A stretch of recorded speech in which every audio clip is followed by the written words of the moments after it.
जय श्री कृष्ण, जय श्री राधे। प्रणाम मित्रों।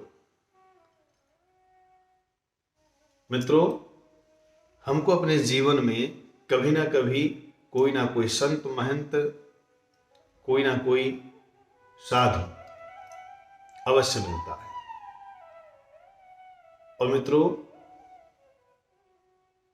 जीवन में यदि ऐसे सत्पुरुष मिले तो प्रयास करें यथासंभव, जितना आपसे हो सके यथाशक्ति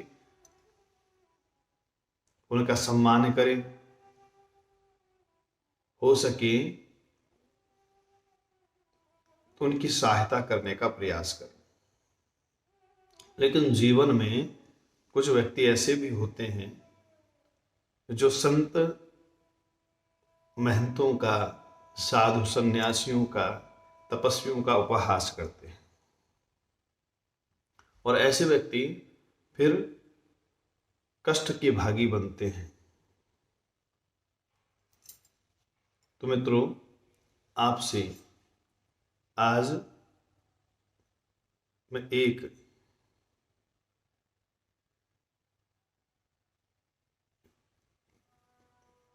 बात शेयर करना चाहता हूं। एक छोटा सा वृतांत, एक छोटा सा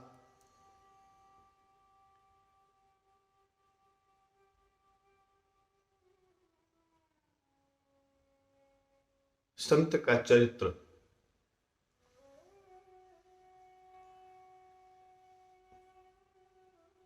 के बारे में चर्चा आपसे कर रहा हूं। मित्रों, आपने देखा है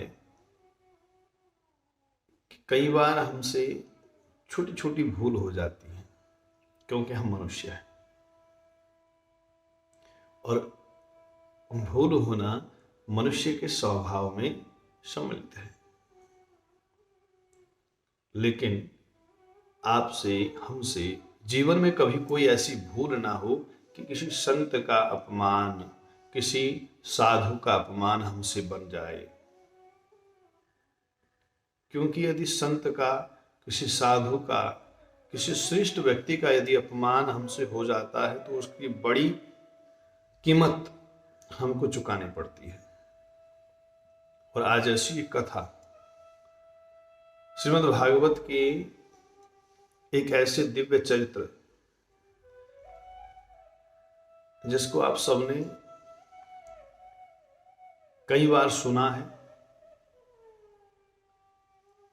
और जिसके बिना भागवत जी पूर्ण नहीं। भगवान के ऐसे अनन्य भक्त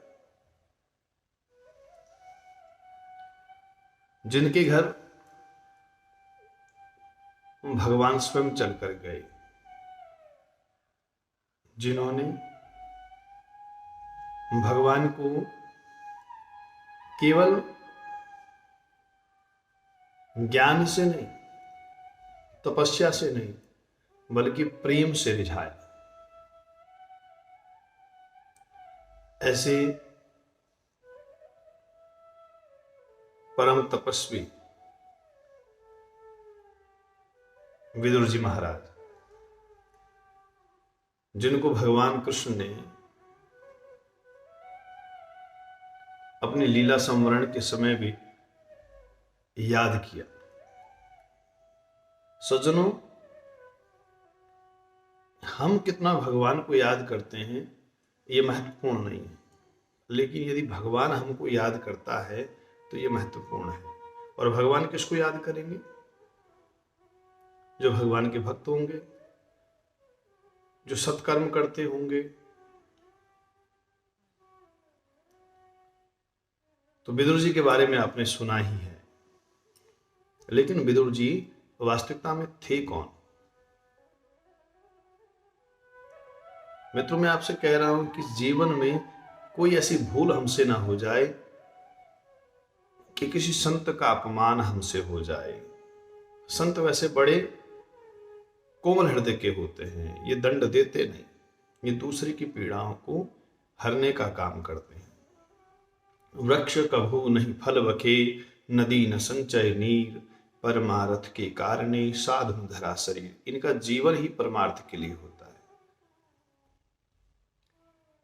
लेकिन यदि इनको कष्ट पहुंचाया जाए तो वो कष्ट इनको नहीं बल्कि साक्षात भगवान को पहुंचता है। अब ऐसी ही एक भूल पूर्व जन्म में विदुर जी से हुई। विदुर जी कौन है? आज इसी विषय पर थोड़ा सा चर्चा करेंगे। मित्रों, हमारे जीवन में हमसे भी कोई ना कोई भूल, कोई ना कोई गलतियां हो जाती हैं, लेकिन उन गलतियों का प्रायश्चित करने से उन गलतियों का समाधान किया जा सकता है। जो विदुर जी हैं, ये पूर्व जन्म में साक्षात धर्म थे, यमराज। अगर ये यमराज थे, साक्षात धर्म थे, तो ऐसी कौन गलती इनसे हुई, ऐसी कौन सी भूल इनसे हो गई, ऐसी कौन सी घटना इनसे घटी जिसके कारण से इनको शूद्र बन करके एक मानव का जीवन मिला। तो मित्रों, कथा आती है कि एक ऋषि हुए, इनका नाम है मांडव्य ऋषि। बड़े तपस्वी हैं, बड़ा तप करते हैं, संध्या वंदन करते हैं।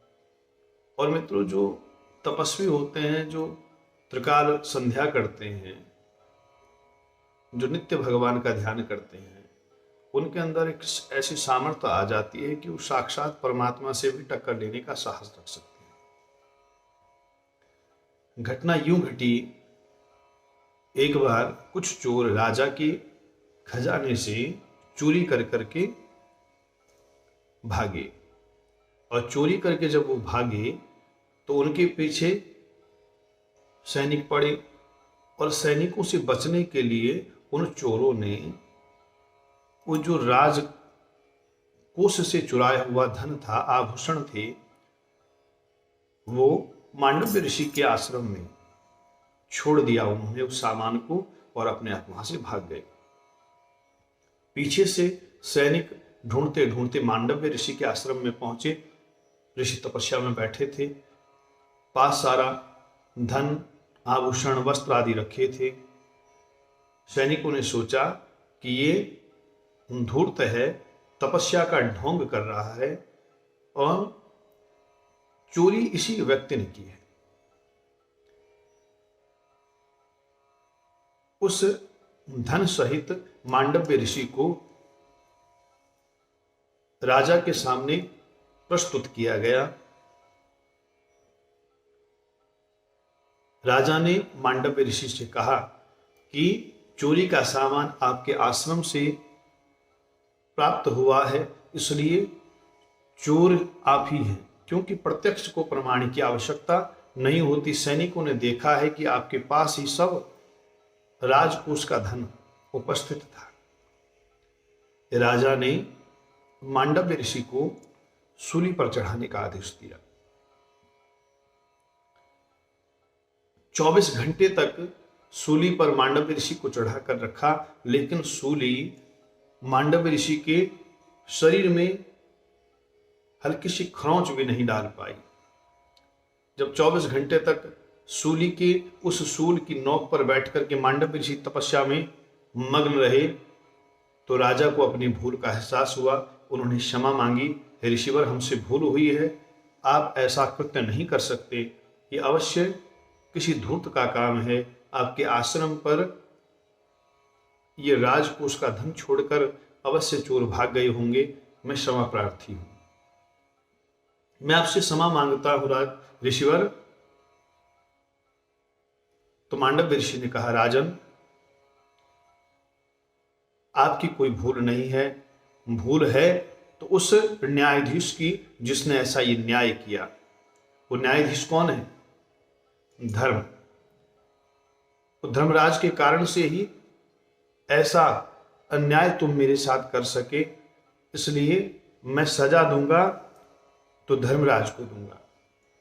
मांडव्य ऋषि सशरीर धर्मराज की सभा में उपस्थित हो गए। अब महाराज धर्मराज की कार्य, असंख्य जीव जंतुओं के कर्म का लेखा जोखा धर्मराज को करना पड़ता है। थोड़ी भूल हो गई। अब महाराज सशरीर जब मांडव्य ऋषि धर्मराज की सभा में पहुंचे तो धर्मराज खड़े हो गए। ऋषि का पाद प्रक्षालन करने के लिए, उनकी पूजा करने के लिए खड़े हुए। आइए ऋषिवर, आपका स्वागत है। कैसे आना हुआ? मांडव्य ऋषि क्रोध से भर गए। धर्मराज, तुम धर्म की इस गद्दी पर बैठकर अधर्म का कार्य करते हो।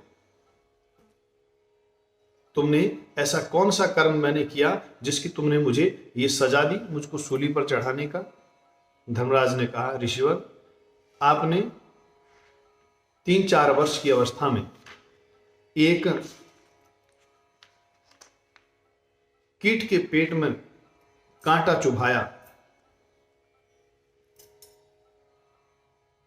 उसी पाप का ये दंड आपको मिल रहा है। जो पतंगा कीट है, उसके पेट पर आपने जो शूल चुभाया था, उसी शूल का ये दंड आपके लिए निश्चित किया है। मांडव्य ऋषि ने कहा कि धर्मराज, 5 वर्ष तक बालक को, बच्चे को, जो कुछ भी उसके द्वारा कोई पाप, कोई गलती होती है तो उसकी सजा उस बालक को नहीं मिलती, उसके माता पिता को मिलती है। और यदि बालक को सजा मिलती है तो उसको शारीरिक रूप से नहीं, बल्कि उसको स्वप्न में उसकी सजा मिलती है, जिससे बच्चा डरता है। सज्जनों, आपने देखा होगा कई बार छोटा बच्चा रात को सोते सोते चौंक जाता है, डर जाता है, रोने लगता है। ये क्यों रोता है? ये इसीलिए रोता है क्योंकि उससे जो गलतियां, जो पहले पाप हुए हैं, कुछ पाप ऐसे हैं जिनकी सजा बाल्यावस्था में ही मिल जाती है, और उस स्वप्न में उस बच्चे को प्रताड़ना मिलती है। उसके कारण से वो बच्चा डर जाता है। मांडव्य ऋषि ने कहा, धर्मराज, 6 वर्ष तक की आयु में जो पाप, जो गलतियां हो जाए, उसकी सजा नहीं, उसको प्रत्यक्ष रूप से उसका सजा का कोई विधान नहीं है, इसलिए तुमने न्याय व्यवस्था को भंग किया है। तुमने न्याय का जो मापदंड है, एक बड़े व्यक्ति का और एक छोटे बालक के न्याय को तुमने समान दृष्टि से देखा है, इसलिए मैं तुमको श्राप देता हूं कि तुम्हें मनुष्य योनि में जन्म लेना पड़ेगा। तुम एक सूत के घर में तुम्हारा जन्म हो। तो मित्रों, यमराज ही विदुर जी के रूप में कौरवों के साथ रहे। बड़ा समझाने का प्रयास किया कौरवों को, लेकिन कौरव समझे नहीं, इसलिए विदुर जी ने कौरवों का साथ छोड़ दिया और तीर्थ यात्रा के लिए निकल पड़े।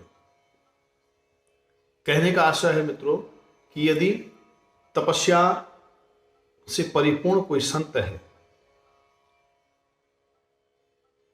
तो यदि साक्षात धर्म भी, भगवान भी यदि उनके प्रति कोई भूल यदि हो जाए तो उसका दंड का पात्र बनते हैं, तो हम मनुष्य तो क्यों नहीं। इसलिए आप सबसे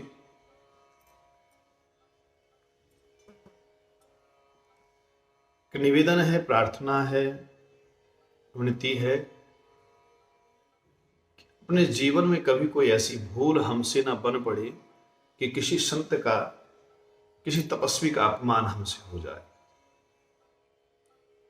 प्रयास करें, सेवा हो, सहयोग हो, सम्मान सबको दे। इन्हीं शब्दों के साथ आप सबको जय श्री कृष्ण, जय श्री राधे।